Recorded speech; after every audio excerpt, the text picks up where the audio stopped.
Hello, and welcome to an epoxy experiment.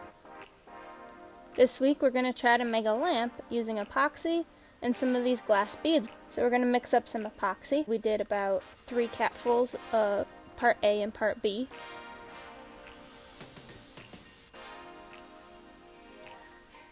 Poured that into our mold.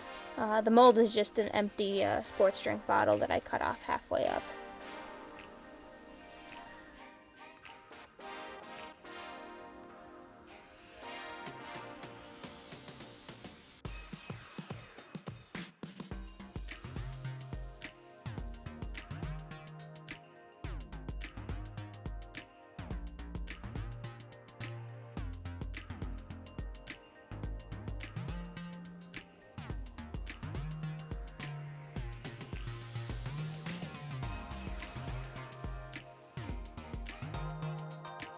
That was about as many as were covered by that amount of epoxy.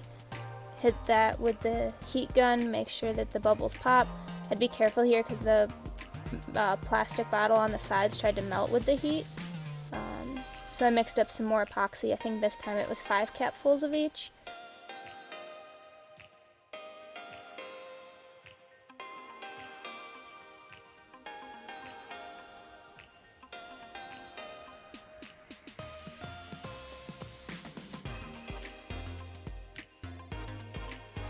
So probably should have poured that a little bit slower. It looks like it wanted to bubble up quite a bit there. Pouring a thinner line squeezes out some of the bubbles. But anyway, we filled that up, got all stones in there, as many as we could.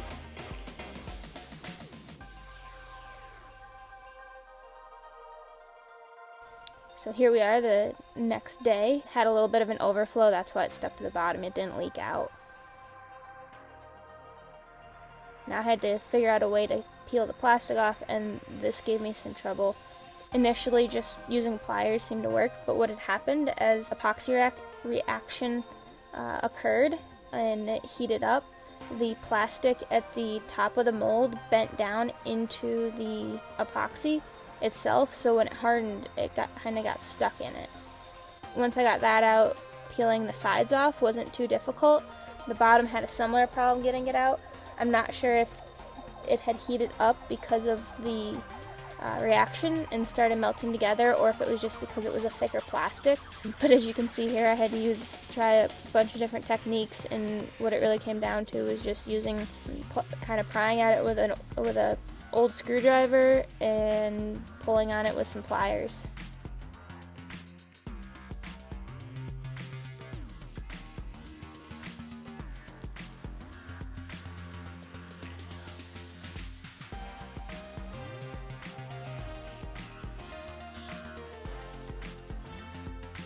It looked kind of cool, so I decided to make it a little base. You can see here I had some charred wood, and I'll actually link at the end of this video to my previous video that was making coasters. I made this the exact same way.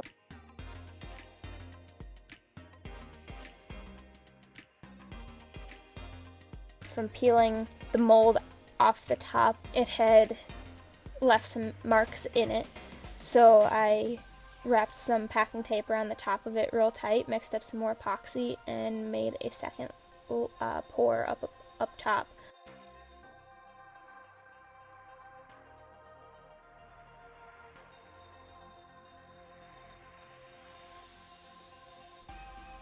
So next day, we're going to peel that tape back off, and you can see it peeled off without a problem.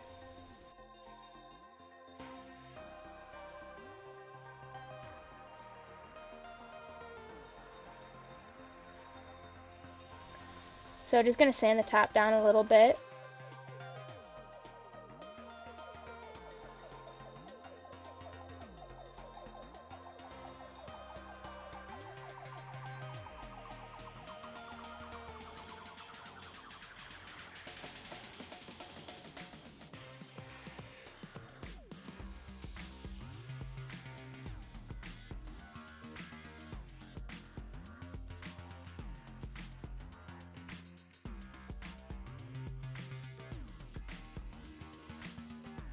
Then we're going to take this inside and put one more coat on the top, real thin layer. I was working on another project the same day, so I just used the same epoxy I was working on for that. That's why there was so much mixed up there. Fill back in the divots from sanding, comes out real smooth again.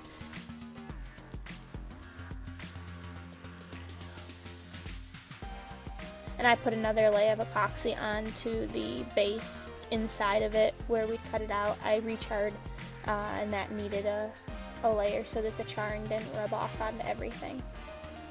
So that epoxy's dried, we're going to drill a hole into the base so that we can run a cord for a light in there.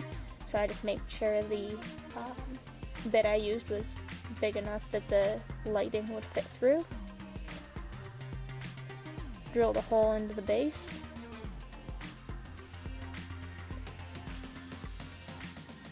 Strung the light in through there. You can see the divot from the bottom of the bottle I'd used. The light will fit up in there, hopefully pretty nicely. So just kind of coil that up.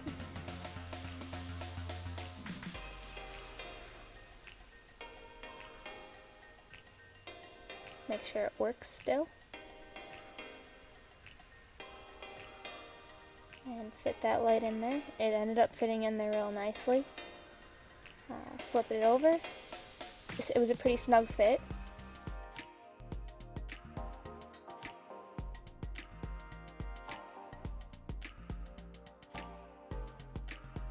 From that angle it wasn't very bright, but when I turned the overhead light off, so it wasn't quite so bright in the room, it ended up lighting it up pretty well. I might try making something similar again, maybe try some different colors, different things inside of it. Let me know what you thought of this project in the comments below, and I'd appreciate if you dropped it a like and subscribed. I'll link the coaster video at the end so you can check out how I made that base in a little bit more detail. Have a great day.